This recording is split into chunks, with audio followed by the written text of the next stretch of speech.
Hello everybody and welcome back to my channel, or if it's your first time here then welcome.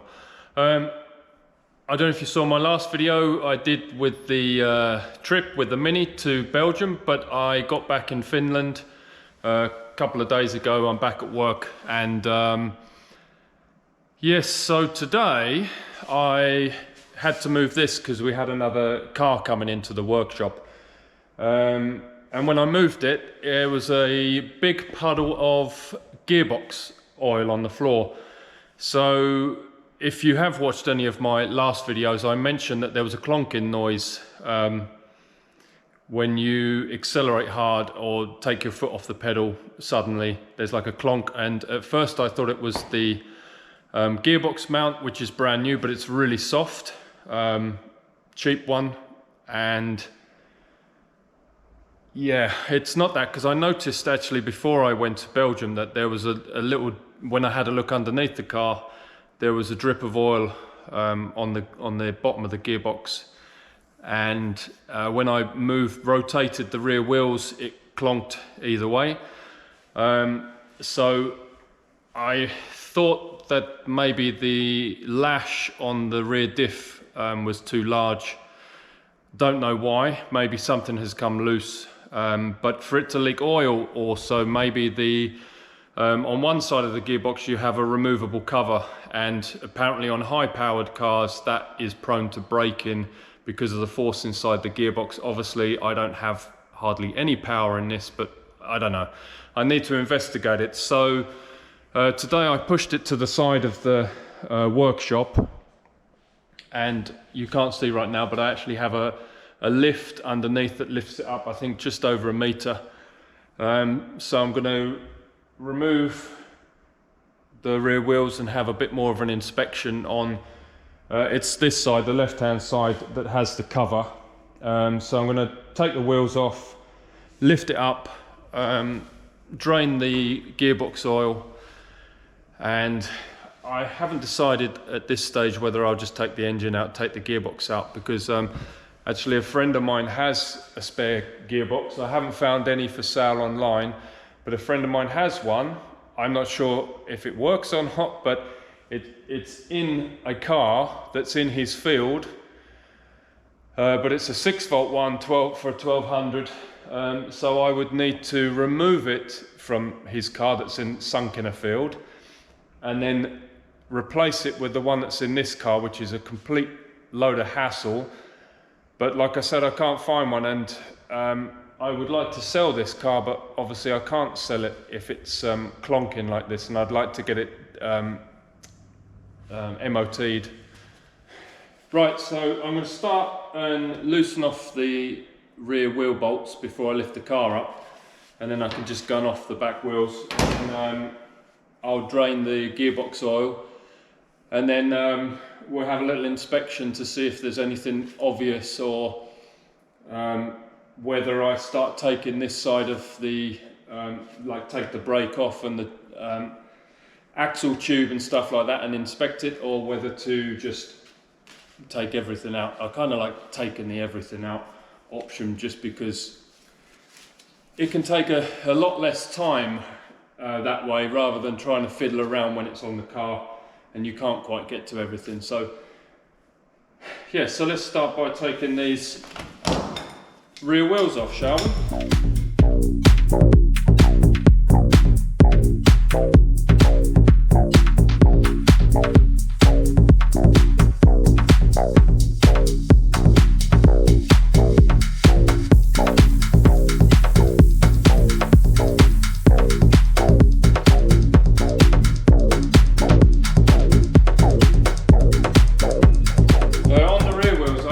These, I think they're 20 or 25 millimeter spacers, because on these earlier model Beetles the axles are very short, which means that the wheel sits quite far in on the rear wheel arch, and the front is wider at the front than the track at the front is wider than the track at the back. I don't know why. But on later models, they have a wider rear track, and the wheel is pretty much in line with the Wheel arch the same as the front.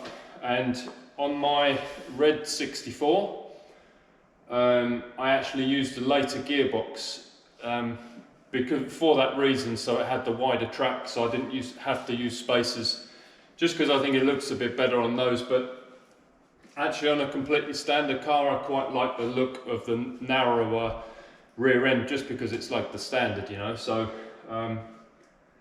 yeah, but I put these spacers on just to bring the rear out a little bit.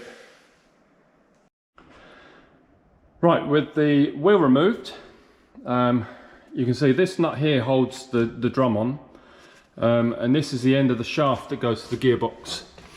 So if we have a look underneath, you can see here, this is where it's leaking. So you have the cover here for the gearbox, and then you also have this which holds on the gaiter for the like this bellow rubber gaiter.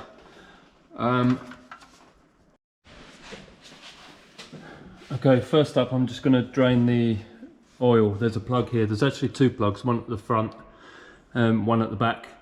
This is a 17mm hex key, and yeah, so you just remove that, and I have a little tub here to catch the oil,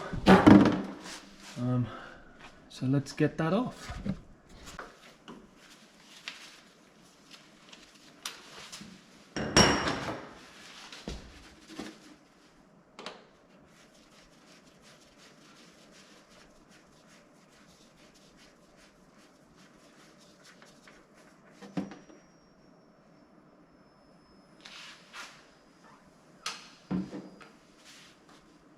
Okay, on the end of this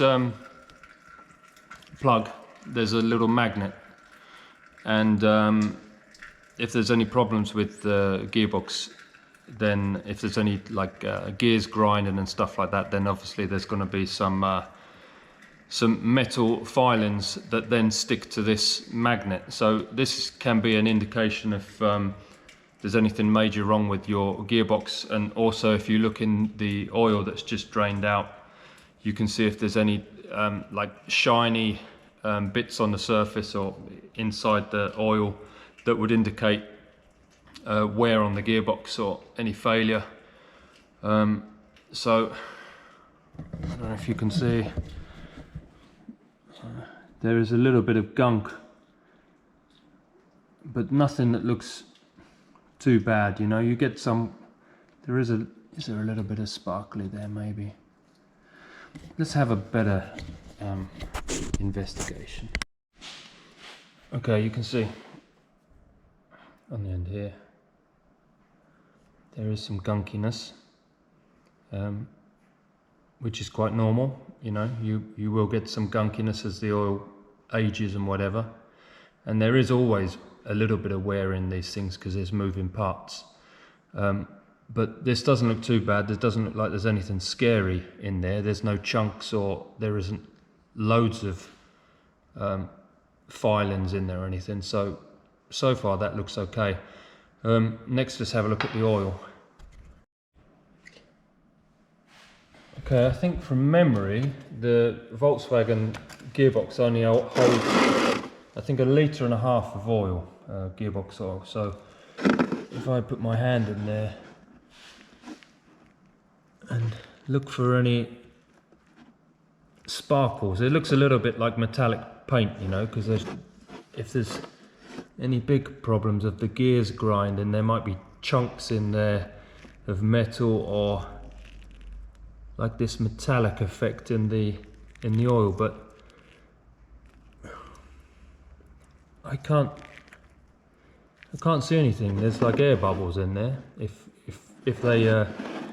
that picks up on the video, they're actually air bubbles, not like glittery bits from any wear. And there's no chunks or anything then. So again, this stage is so far so good.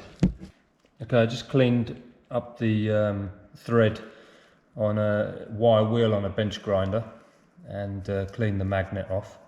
And I'm just going to pop it back in with some of this pipe sealer from Worth. Okay, so I'm actually going to remove this front one as well, this front plug, because I don't think there'll be much in there, but I might as well do it at this stage.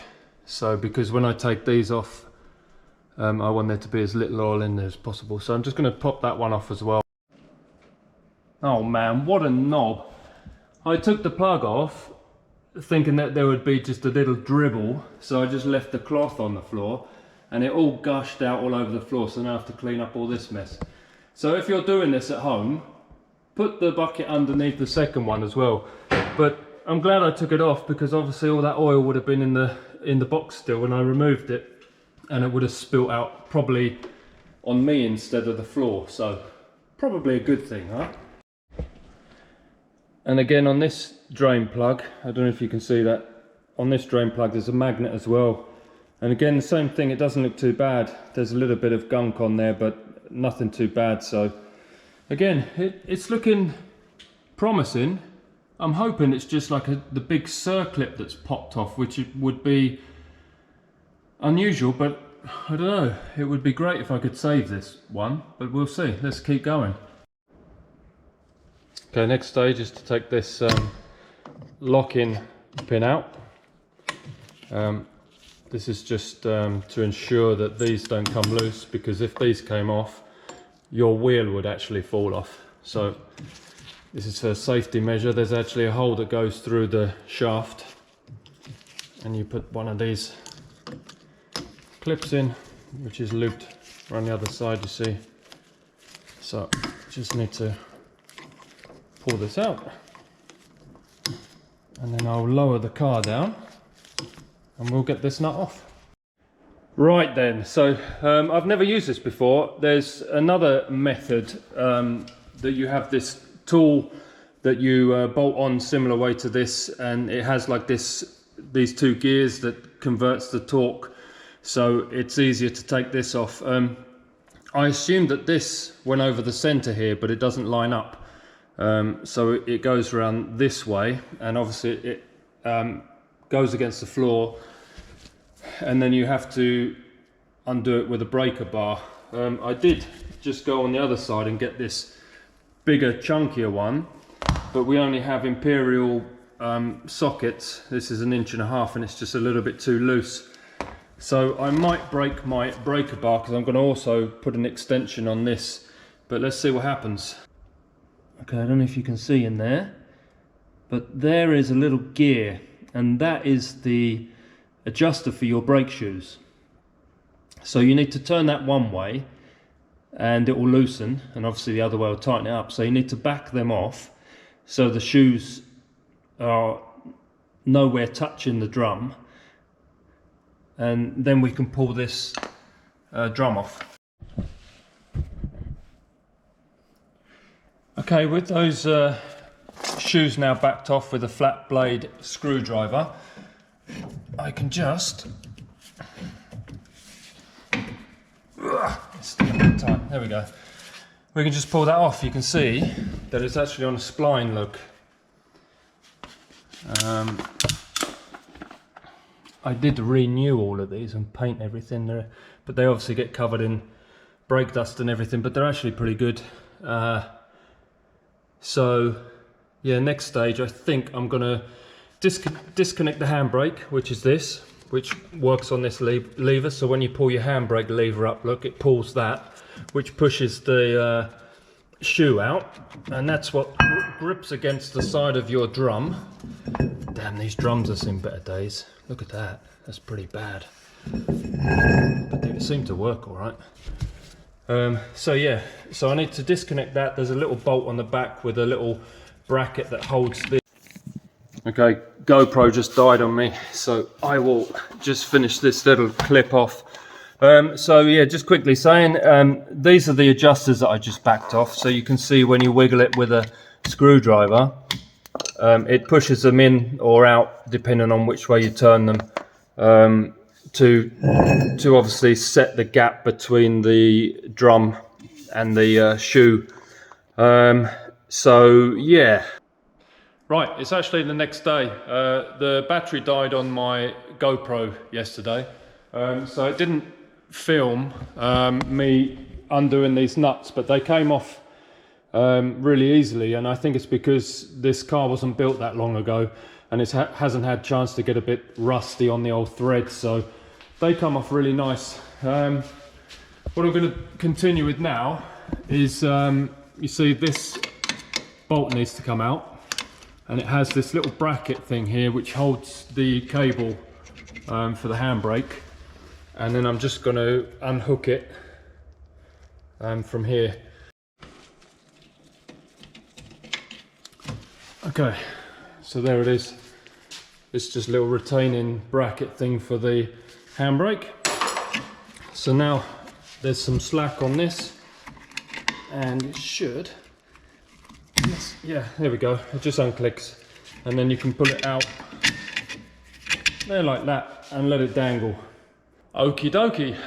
I think I'm going to end this video here because otherwise it's going to go on for too long and kind of overlap into other things. So I think in the next video I'll do an engine removal video, and then after that I'll do gearbox removal video, and then we'll see where we stand with this gearbox, if it's fixable or if I need to go to my friend's house and go and grab the other gearbox.